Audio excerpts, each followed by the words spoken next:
괜찮을 거란 예상과 달리 걱정은 현실이 됩니다. 최근에 신변 위협을 느끼고 있습니까? 예, 서초동에서 이제 편의점에서 만나신 분이 저를 알아보시고 이제 악수를 청하셨는데 1시간도 안 돼가지고 이제 또 충정로에 지인을 만나러 뵈러 갔습니다. 근데 그 자리에도 그분이 와 계셨습니다. 정말 괜찮았을까? 몇 번의 설득 끝에 어렵게 그를 만났습니다. 미행을 당한 얘기를 하셨어요. 네네. 그렇죠. 30, 40대 정도 돼 보이는 사람이었습니까? 30대 정도로 보였습니다. 남자. 30대 초반, 예. 30대. 이제 저랑 체격은 저랑 비슷했었어요. 그럼 굉장히 건전한. 그래서 이제 정말 미행이 이렇게 붙는구나. 제보 이후 곳곳에 출연한 의문의 검정 코트. 식사도 뭐 잘 못할 뿐더러요. 네. 그 잠도 요즘에 잠 못 자는 게 네. 수면 시간이 짧아져서 당연히 꿈을 꿨는데 그 검찰 지하 주차장에서 칼을 들고 누가 쫓아오는 거죠. 한때는 최순실의 측근이었던 노 씨. 국정농단 증거들이 그에 의해 알려졌습니다. 2년 전 고영태의 소개로 최순실의 독일 페이퍼 컴퍼니에서 승마 사업을 주도했던 노 씨. 국정농단이 한창일 무렵이었습니다. 2014년 2월 달에 이제 최순실을 처음 봤는데 영태한테 물어봤어요. 저분이 누구냐 도대체 그랬더니 최 목사 딸 이러더라고요.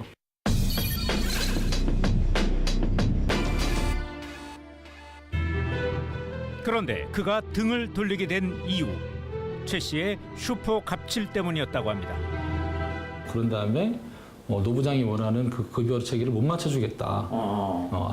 독일은 세금을 많이 내야 되니까 독일에서는 150만 원을 받고 네. 나머지 200만 원을 한국에서 붙여주겠다. 그래서 저는 그게 싫다고 하죠. 네. 온전하게 그러면 독일 직원이니까 독일에서 다 줘라. 그러니까 그러면 나가라.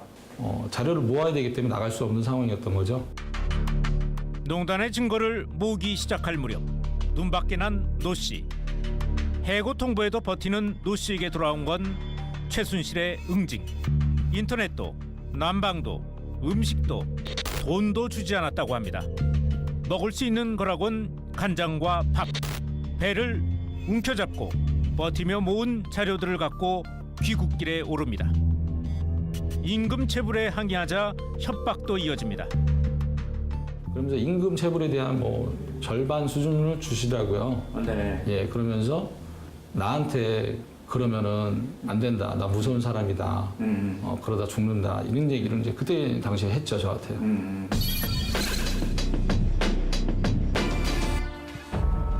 노 씨는 최순실의 배후를 짐작하면서 공포가 극대화됐다고 합니다. 독일에 있는 하이델베르크 가서 이제 저녁을 먹고 그 프랑크푸르트로 이제 모셔다 드리는데 이제 대통령을 언급을 하더라고요. 네. 아주 오래된 친한 언니 동생이다 이렇게 네. 얘기를 하죠. 그래서 저는 거기서 더 이상 물어보진 않았어요. 왜 그러면 최순실의 성격상 더 이상 물어보면 네. 차단을 하고 이제 의심을 하면은 더 이상. 의심을 받- 옷과 가방을 제작했던 고영태의 작업실. 노 씨는 그곳에서 더 큰 충격과 맞닥뜨립니다. 그 의상 샘플실 아시잖아요. 네. 압구정동에 있는 네네. 거기에서 작업을 했던 거예요. 그 의상실에서. 예. 그래서 영태한테 이 옷들은 뭐냐라고 물어봤더니 네. 대통령 옷을 만드는 곳이야. 그래서 이제 제가 이제 확신을 갖기 시작한 거죠. 그렇죠. 두려움에는 그럴 만한 근거가 있었습니다. 국정농단 보도가 나오자 최순실은 독일에서 노 씨에게 전화를 걸어옵니다. 그 기사가 나오고 난 다음에 최순실이한테 저한테 전화가 오죠. 고영태를 빨리 찾아라. 근데 최순실이 그 얘기를 했어요, 저한테. 고영태를 빨리 해외로 보내라. 왜 안 그러면 기자들이 많이 붙을 수가 있다. 네. 그 다음에 얘 여기 있다가는 한국에 있다가는 죽는다. 네. 그 얘기를 하죠. 그 통화 내용이 바로 이 녹취록. 큰일 그러니까 그한테 정신 바짝 차리고 걔네들이 이게 완전히 그 조작품이고 얘네들이 이거를 이거 훔쳐가지고 이렇게 했다는 걸 몰아야 됐든 저걸로 해서 이걸 하지 않으면 우리를 안 시키면 다 죽고.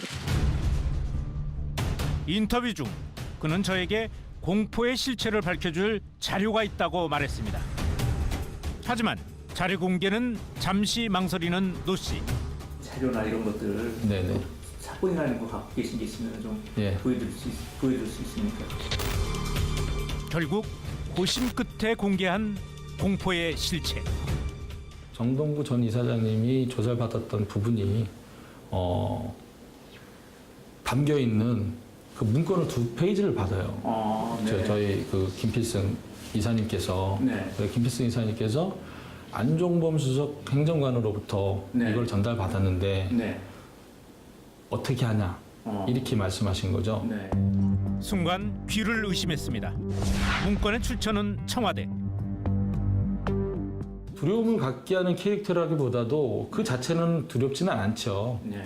근데 청와대라는 거와 그다음에 뭐 국정원이라던가 이렇게 얼마든지 이렇게 움직일 수 있는 그 박근혜라는 우산이 있었기 때문에 거기에 대한 두려움만 있었지. 다고 합니다. 그런 다음에 노부장이 원하는 그 급여 체계를 못 맞춰주겠다. 독일은 세금을 많이 내야 되니까 독일에서는 150만 원을 받고 네. 나머지 200만 원을 한국에서 붙여주겠다. 그래서 저는 그게 싫다고 하죠. 네. 온전하게 그러면 독일 직원이니까 독일에서 다 줘라. 그러니까 그러면 나가라. 자료를 모아야 되기 때문에 나갈 수 없는 상황이었던 거죠. 농단의 증거를 모으기 시작할 무렵 눈밖에 난 노 씨. 해고 통보에도 버티는 노 씨에게 돌아온 건 최순실의 응징. 인터넷도 난방도 음식도 돈도 주지 않았다고 합니다. 먹을 수 있는 거라곤 간장과 밥. 배를 움켜잡고 버티며 모은 자료들을 갖고 귀국길에 오릅니다. 임금 체불에 항의하자 협박도 이어집니다. 그러면서 임금 체불에 대한 뭐 절반 수준을 주시더라고요. 네. 예, 그러면서 나한테 그러면은 안 된다. 나 무서운 사람이다. 그러다 죽는다. 이런 얘기를 이제 그때 당시에 했죠, 저한테.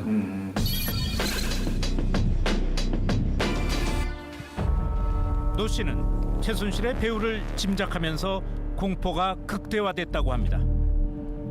독일에 있는 하이델베르크 가서 이제 저녁을 먹고 그냥 프랑크푸르트로 이제 모셔다 드리는데 이제 대통령을 언급을 하더라고요. 아주 오래된 친한 언니 동생이다 이렇게 얘기를 하죠. 그래서 저는 거기서 더 이상 물어보진 않았어요. 왜 그러면 최순실의 성격상 더 이상 물어보면 네. 차단을 하고 이제 의심을 하면은 더 이상 의심을 받-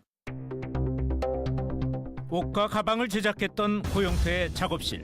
노 씨는 그곳에서 더 큰 충격과 맞닥뜨립니다. 그 의상 샘플실 아시잖아요. 네. 압구정동에 있는 네네. 거기에서 작업을 했던 거예요. 그 포트. 식사도 뭐 잘 못할 뿐더러요. 네. 그 잠도 요즘에 잠 못 자는 게 네. 수면 시간이 짧아져서 당연히 꿈을 꿨는데 그 검찰 지하 주차장에서 칼을 들고 누가 쫓아오는 거죠.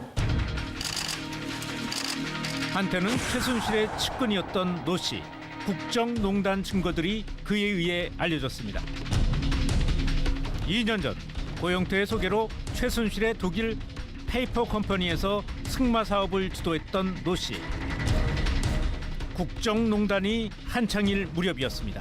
2014년 2월 달에 이제 최순실을 처음 봤는데 영태한테 물어봤어요. 저분이 누구냐 도대체 그랬더니 최 목사 딸 이러더라고요.